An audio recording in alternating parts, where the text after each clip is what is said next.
ಅಪ್ಪಿತಪ್ಪಿಯೂ ನಿಮ್ಮ ಮನೆಯಲ್ಲಿ ಇಂತಹ ವಸ್ತುಗಳು ಇದ್ದರೆ ಈಗಿಂದೀಗಲೇ ತೆಗೆದು ಹಾಕಿಬಿಡಿ. ಇಲ್ಲದಿದ್ದರೆ ನಿಮ್ಮ ಮನೆಯಲ್ಲಿ ದರಿದ್ರ ದೋಷ, ಕೆಟ್ಟ ವಾತಾವರಣಗಳು ಆಗುತ್ತದೆ.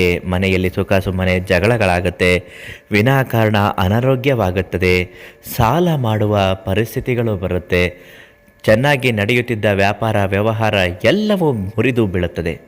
ಅಂತಹ ವಸ್ತುಗಳು ಮನೆಯಲ್ಲಿದ್ದರೆ ಈಗಿಂದೀಗಲೇ ತೆಗೆದುಹಾಕಿ. ದುಡ್ಡಿನ ಸಮಸ್ಯೆ ಬರುವ ಸಾಧ್ಯತೆ ಹೆಚ್ಚಾಗಿರುತ್ತೆ. ಆ ವಸ್ತುಗಳು ಯಾವುದು ಮತ್ತು ಅದನ್ನು ಯಾಕೆ ತೆಗೆದು ಹಾಕಬೇಕು ಅಂತ ಇವತ್ತಿನ ವಿಡಿಯೋದಲ್ಲಿ ಸಂಪೂರ್ಣ ಮಾಹಿತಿ ತಿಳಿಸ್ಕೊಡ್ತೀವಿ. ಅದಕ್ಕಿಂತ ಮೊದಲು ಸಿದ್ಧಿ ಮಂತ್ರ ಯೂಟ್ಯೂಬ್ ಚಾನಲನ್ನು ನೀವಿನ್ನೂ ಸಬ್ಸ್ಕ್ರೈಬ್ ಮಾಡಿಲ್ಲ ಅಂದರೆ ಮೊದಲು ಸಬ್ಸ್ಕ್ರೈಬ್ ಮಾಡಿ. ಅನಂತರ ನಿಮ್ಮ ಜೀವನದಲ್ಲಿ ಯಾವುದೇ ರೀತಿಯಾದಂತಹ ಸಮಸ್ಯೆಗಳಿದ್ದರೂ ಶೀಘ್ರ ಮತ್ತು ಶಾಶ್ವತವಾದ ಪರಿಹಾರಕ್ಕಾಗಿ ಪಂಡಿತರು, ದೈವಜ್ಞರು, ಶ್ರೀ ಮಂಜುನಾಥ ಗುರುಗಳು ಅವರಿಗೊಂದು ಕರೆ ಮಾಡಿ ಅವರು ನಿಮ್ಮ ಕಷ್ಟಗಳನ್ನೆಲ್ಲವನ್ನು ಕೇಳಿ ಅದನ್ನು ಅರ್ಥ ಮಾಡಿಕೊಂಡು ಒಳ್ಳೆಯ ಪರಿಹಾರವನ್ನು ತಿಳಿಸುತ್ತಾರೆ. ಮನೆ ಯಾವಾಗಲೂ ಪರಿಶುದ್ಧವಾಗಿ ಸ್ವಚ್ಛವಾಗಿ ಇದ್ದರೆ ಆ ಮನೆಯಲ್ಲಿ ದೈವ ಅನುಗ್ರಹ ಇರುತ್ತದೆ. ಆ ಮನೆಯಲ್ಲಿ ದೇವತೆಗಳು ಬಂದು ವಾಸ ಮಾಡುತ್ತಾರೆ. ಯಾವ ಮನೆಯಲ್ಲಿ ಶುಚಿತ್ವವಿರುತ್ತದೋ ಆ ಮನೆಯಲ್ಲಿ ದೈವತ್ವ ಖಂಡಿತವಾಗಿಯೂ ನೆಲೆಸುತ್ತದೆ. ಗಲೀಜಾಗಿರುವ ಮನೆ ಯಾವತ್ತೂ ಕೂಡ ನರಕವೇ ಆಗಿರುತ್ತದೆ. ಆ ಮನೆಯಲ್ಲಿ ಸದಾ ಕೋಪ, ತಾಪ, ಜಗಳ, ಚಿಟ್ಟು ಇವೆಲ್ಲವೂ ಇದ್ದೇ ಇರುತ್ತದೆ. ದುಡ್ಡಿನ ಸಮಸ್ಯೆ ಕೂಡ ಬರುತ್ತದೆ. ಇನ್ನು ಯಾವೆಲ್ಲ ವಸ್ತುಗಳನ್ನು ಮನೆಯಿಂದ ಆಚೆಗೆ ಹಾಕಬೇಕು, ಮನೆಯಲ್ಲಿ ಇಟ್ಕೋಬಾರ್ದು ಅನ್ನೋಂಥ ನೋಡೋದಾದರೆ, ಹರಿದು ಹೋಗಿರುವಂತಹ ಬಟ್ಟೆಗಳು ಇವು ಮನೆಯಲ್ಲಿದ್ದರೆ ದರಿದ್ರವೇ ಆಗುತ್ತದೆ.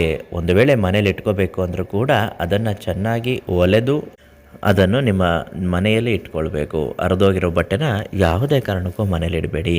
ಇದು ದರಿದ್ರದ ಸಂಕೇತವಾಗಿರುತ್ತದೆ. ಕೆಟ್ಟು ನಿಂತು ಹೋಗಿರುವ ಗಡಿಯಾರಗಳನ್ನು ರಿಪೇರಿ ಮಾಡಿಸದೆ, ಅದಕ್ಕೆ ಹೊಸ ಸಲ್ಲು ಹಾಕದೆ ಮನೆಯ ಗೋಡೆ ಮೇಲೆ ನೇತು ಹಾಕಬೇಡಿ. ಕೆಟ್ಟ ಸಮಯಗಳು ಪ್ರಾರಂಭವಾಗಿ ನಿಮ್ಮ ಜೀವನವನ್ನೇ ಹಾಳು ಮಾಡುವ ಸಾಧ್ಯತೆ ಇರುತ್ತದೆ. ಜೋಡಿ ಪರಕೆಗಳನ್ನು ಒಟ್ಟಿಗೆ ಇಡಬೇಡಿ. ಇದು ಜಗಳಕ್ಕೆ ಕಾರಣವಾಗುತ್ತದೆ. ಮನೆಯಲ್ಲಿ ಕಸಪರಿಕೆ ಒಂದು ಮೂಲೆಯಲ್ಲಿ ಇದ್ದರೆ ಇನ್ನೊಂದು ಮೂಲೆಯಲ್ಲಿ ಇನ್ನೊಂದು ಕಸಪರಿಕೆ ಉಲ್ಟಾ ಇರಬಾರ್ದು, ನೆಟ್ಟಿಗೆ ನಿಂತಿರುವ ರೀತಿಯಲ್ಲಿ ಇಡಬೇಕು. ಕೆಲವರು ಮನೆಯಲ್ಲಿ ಆಯುಧಗಳನ್ನು ನೇತು ಹಾಕಿರುತ್ತಾರೆ. ಅದು ಕೂಡ ನಿಮ್ಮ ಶಾಸ್ತ್ರಕ್ಕೆ ಅನುಗುಣವಾಗಿ ಯಾವ ದಿಕ್ಕಿಗೆ ಹಾಕಬೇಕು ಅಂತ ಕೇಳಿ ಹಾಕಬೇಕು.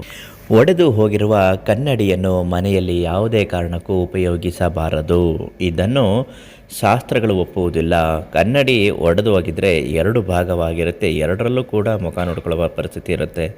ಮಹಾಲಕ್ಷ್ಮಿಗೆ ಇದು ಅಪಮಾನ ಮಾಡಿದಾಗತ್ತೆ. ಲಕ್ಷ್ಮಿಯ ಸ್ವರೂಪ ಕನ್ನಡಿ ಯಾವುದೇ ಕಾರಣಕ್ಕೂ ಒಡಿಬಾರ್ದು. ಒಡೆದೋದ್ರೆ ಅದನ್ನು ತೆಗೆದುಕೊಂಡು ಹೋಗಿ ಹೊರಗಡೆ ಹಾಕಬೇಕಾಗತ್ತೆ. ಇಂತಹ ವಸ್ತುಗಳಿಂದ ಮನೆಯಲ್ಲಿ ದರಿದ್ರ ದೋಷಗಳು ಕಾರಣವಾಗುತ್ತೆ. ಈಗಾಗಲೇ ನಿಮಗೆ ಕಷ್ಟಗಳು, ದರಿದ್ರಗಳು, ದೋಷಗಳು, ಅನಾರೋಗ್ಯದ ಸಮಸ್ಯೆಗಳು, ಸಾಲದ ಸಮಸ್ಯೆಗಳು, ಇನ್ನಿತರ ತೊಂದರೆಗಳು ಏನೇ ಇದ್ರೂ ಪರಿಹಾರ ಆಗಬೇಕು ಅನ್ನೋದಾದರೆ ಮಂಜುನಾಥ ಗುರುಗಳಿಗೆ ಒಂದು ಕರೆ ಮಾಡಿ ನಿಮ್ಮ ಕಷ್ಟಗಳನ್ನೆಲ್ಲನೂ ಸಂಪೂರ್ಣವಾಗಿ ಅವರಲ್ಲಿ ಹೇಳ್ಕೊಳ್ಳಿ, ಪರಿಹಾರವನ್ನು ಮಾಡುತ್ತಾರೆ.